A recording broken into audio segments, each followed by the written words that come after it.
Hello student, online classes में आपका स्वागत है। आज आपके सामने एक नया टॉपिक लेकर के आए हैं। भारत में नक्सलवाद क्या है, इसका क्या स्वरूप था, किस तरह से भारत में नक्सलवाद का स्टार्ट हुआ यानी शुरुआत कैसे हुई, इसके संदर्भ में हम लोग अध्ययन करेंगे। विषय वस्तु को आगे बढ़ाने के पहले हम उन शहीदों को नमन करना चाहते हैं जो भारत माता के सपूत थे और देश के लिए बलिदान हमेशा करते रहे। और अभी हाल में ही 23 जवान हमारे शहीद हो गए। उनको भावभीनी श्रद्धांजलि और उनको उस जवानों को नमन करते हैं जो हमारे देश को बचाने के लिए हमेशा तत्पर रहते हैं और अपने आप को बलिदान कर देते हैं। तो ऐसे शहीदों को नमन करता हूँ बहुत हृदय से, जो हमारे देश के लिए रक्षा के लिए स्वयं को अपने प्राणों की बलिदान दे देते हैं। तो चलिए विषय वस्तु को स्टार्ट करते हैं और अध्ययन करते हैं भारत में नक्सलवाद का क्या स्वरूप रहा है, उसकी शुरुआत कैसे हुई और किस रूप में हुई। डियर स्टूडेंट, जैसा कि आप जानते हैं भारत में नक्सलवाद एक ऐसी विचारधारा थी। कहने का मतलब है इसकी शुरुआत कैसे हुई, पहले इसके संदर्भ में हम लोग समझेंगे। पश्चिम बंगाल का दार्जिलिंग क्षेत्र है जहाँ पे नक्सलवाड़ी एक थाना है। वहाँ पे किसानों के द्वारा ज़मींदारों के विरुद्ध आंदोलन चलाया गया था और ये आंदोलन हिंसक हो गया। तो 1966-67 के दशक में या 60 कह सकते हैं कि 60 से 70 के मध्य जो ये प्रकार के आंदोलन का जो उदय हुआ, शुरुआत उसकी हुई 1967 से। जो पश्चिम बंगाल के दार्जिलिंग क्षेत्र के नक्सलवादी जो थाना था, वहाँ पे किसानों के द्वारा उग्र आंदोलन किया गया, जो अपनी रक्षा के लिए यानी अपनी भूमि की रक्षा करने के लिए सामंतवादियों के खिलाफ आंदोलन किए थे। और ये उन किसानों के द्वारा चलाया गया आंदोलन था और ये आंदोलन धीरे धीरे हिंसक रूप लेता गया। तो प्रारंभ में ये जो स्वरूप इसका था कि अपनी ज़मीनों को बचाने के लिए किसानों के द्वारा ज़मींदारों के विरुद्ध, सामंतों के विरुद्ध चलाया गया एक आंदोलन था। और आने वाले टाइम में कैसे ये हिंसक रूप धारण कर लिया, यानी एक जो किसानों का, जो किसान कहते हैं देश की रीढ़ होते हैं, किसान श्रमिक के रूप में कार्य करते हैं खेतों में, और वे कार्य करते हैं तो कैसे पूरे देश का भोजन मिलता है, कैसे देश के लोगों का भरण पोषण होता है, अन्न उत्पादन होता है, कृषि क्षेत्र में इनका महत्वपूर्ण योगदान होता है। तो शुरुआत जो हुई थी ये किसान आंदोलन के रूप में हुई थी और कैसे कुछ नेतृत्वकारियों ने इसका स्वरूप बदल दिया, कैसे ही हिंसा का रूप धारण कर लिया। आज देश की सबसे आंतरिक बहुत बड़ी समस्या है।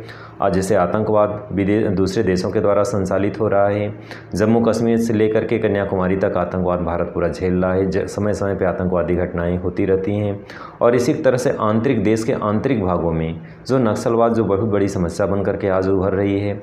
जैसा कि प्रारंभिक अवस्था में आप जानते हैं कि प्रारंभ में यानी 1967 से स्टार्ट हुआ था, ये कृषि आंदोलन एक प्रकार से था, किसानों के द्वारा चलाया गया आंदोलन था।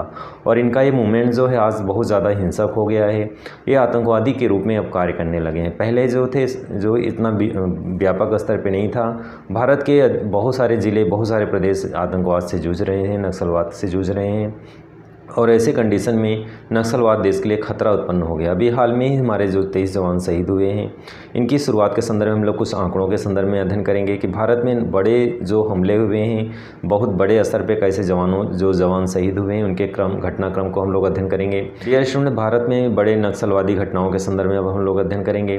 भारत में ऐसी कौन सी बड़ी बड़ी घटनाएँ नक्सलियों के द्वारा की गई जिसमें बहुत सारे जवान शहीद हो गए। तो उन आंकड़ों के संदर्भ में हम लोग चलिए फिर से दृष्टिपात करते हैं कि कौन कौन सी बड़ी घटनाएं हुई थी। 2007 में छत्तीसगढ़ में बस्तर में नक्सलियों के द्वारा हमला किया गया था जिसमें 55 जवान हमारे पुलिसकर्मी शहीद हो गए थे। तो बहुत ही जो विभत्स घटना थी, बहुत ही निंदा की गई इस घटना की, तो बहुत दर्दनाक घटना थी। इसी क्रम में आगे 2008 में उड़ीसा में नयागढ़ में 14 पुलिसकर्मियों की हत्या की गई थी नक्सलियों के द्वारा, और ये भी एक प्रकार से दुर्दांतकारी घटना थी। इसी क्रम में 2009 में महाराष्ट्र में गढ़चिरौली में जो है घटना की गई थी, 15 सीआरपीएफ जवानों की हत्या की गई थी। तो ये भी बहुत बड़ी घटना थी और इसकी भी काफ़ी बड़े स्तर पे निंदा की गई थी। डियर स्टूडेंट, इसी क्रम में 2010 में कोलकाता में मुंबई ट्रेन में 150 यात्रियों की हत्या कर दी गई थी और 150 यात्रियों की जो निर्मम तरीके से हत्या कर दी गई, ये भी बहुत बड़ा दुखद घटना था। इसी क्रम में आगे है 2010 में पश्चिम बंगाल में सिद्धा कैंप में 24 अर्ध पुलिस वालों को गोली मार दी गई थी नक्सलियों के द्वारा।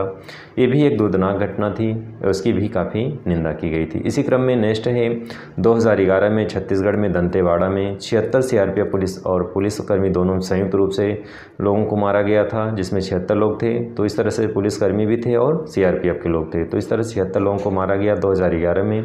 इसी क्रम में 2012 में झारखंड में गढ़ इसी क्रम में 2013 में छत्तीसगढ़ में सुकमा जिले में कांग्रेस नेता समेत 27 व्यक्तियों की नक्सलियों द्वारा हत्या कर दी गई थी। ये भी एक निर्मम हत्या की गई थी, इसकी भी भर्त्सना बड़े लेवल पे की गई थी। इसी क्रम में आगे बढ़ते हुए जैसा कि वर्तमान समय आप देख रहे हैं, अभी ताज़ा घटना जो घटी है 2021 में छत्तीसगढ़ में बीजापुर में, जो 23 जवान शहीद हो गए हैं और कुछ इसमें लापता हो गए हैं। डियर फ्रेंड, इस तरह से नक्सलियों के द्वारा बड़ी संख्या में हमेशा हताहत किया गया भारतीय सेना के सैनिकों को, कभी सीआरपीएफ के जवानों को, कभी पुलिस वालों की हत्याएं की गई। इस तरह से नक्सलियों का ये क्रम चलता रहा। डियर फ्रेंड, अब हम लोग कुछ नक्सलीवाद या नक्सलवाद के इतिहास के संदर्भ में अध्ययन करेंगे कि नक्सलवाद के विस्तार के संदर्भ में नक्सलवाद की स्टार्टिंग कैसे हुई, उसका क्या स्वरूप था। डियर स्टूडेंट, जैसा कि नक्सलवाद के इतिहास के संदर्भ में अध्ययन करेंगे, नक्सलवाद शब्द की उत्पत्ति पश्चिम बंगाल के नक्सलवाड़ी गांव से हुई थी। यानी भारतीय कम्युनिस्ट पार्टी के नेता चारू मजुमदार और कानू सान्याल ने 1967 में सत्ता के खिलाफ एक सशस्त्र आंदोलन शुरू किया।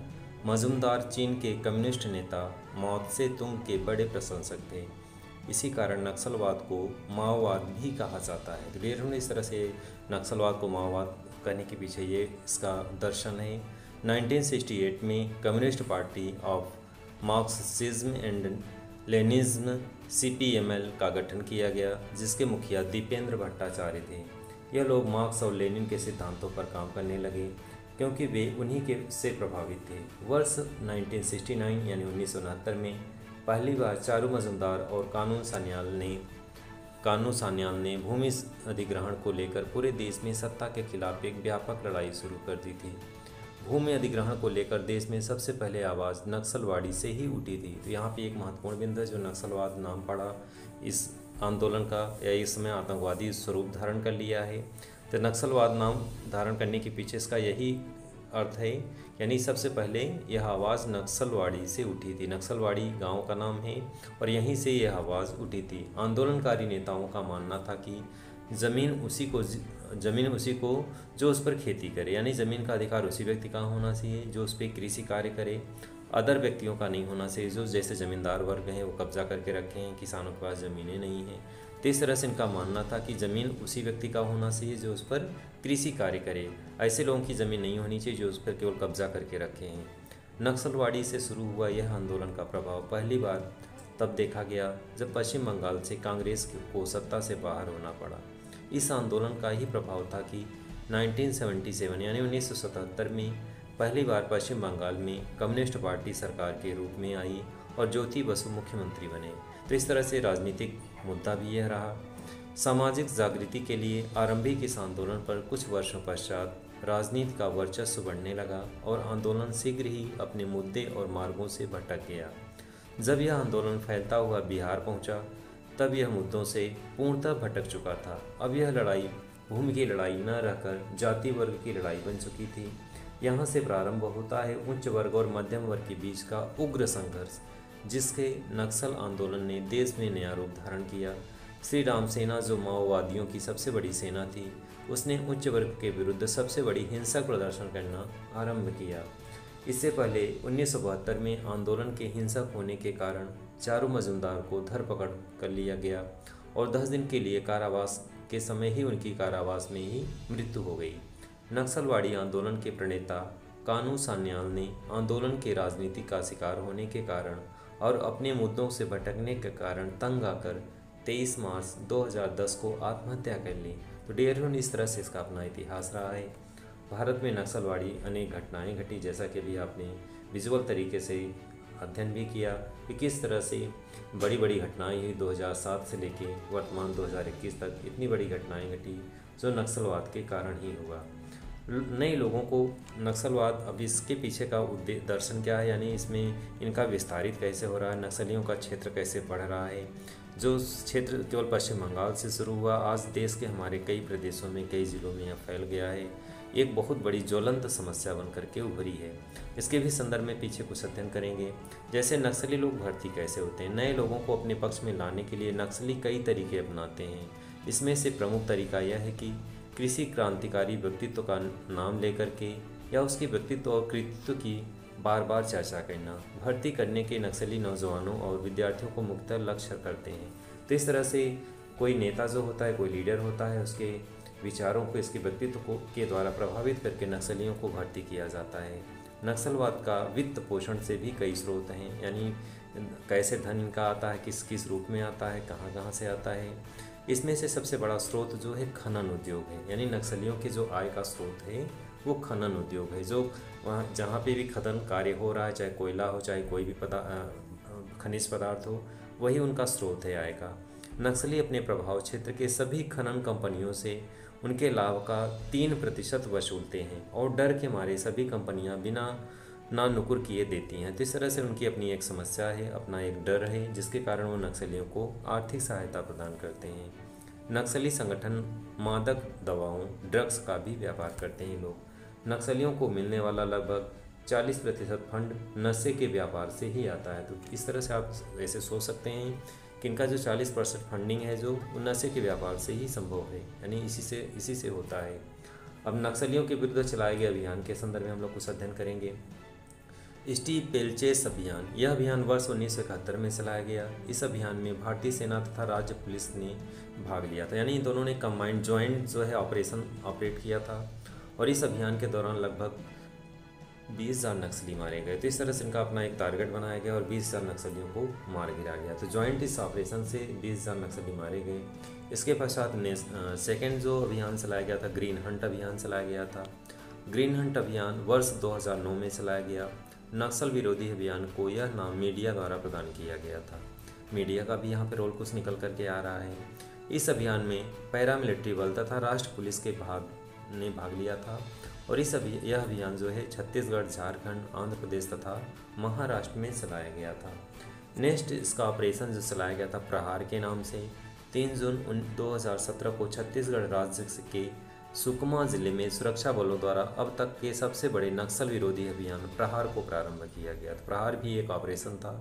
सुरक्षा बलों द्वारा नक्सलियों के चिता गुफा में छिपे होने की सूचना मिलने के पश्चात इस अभियान को चलाया गया था। इस अभियान में केंद्रीय रिजर्व पुलिस बल में cobra commando, Chhattisgarh police, district reserve guard तथा इंडियन एयरफोर्स के एंटी नक्सल टास्क फोर्स ने भाग लिया।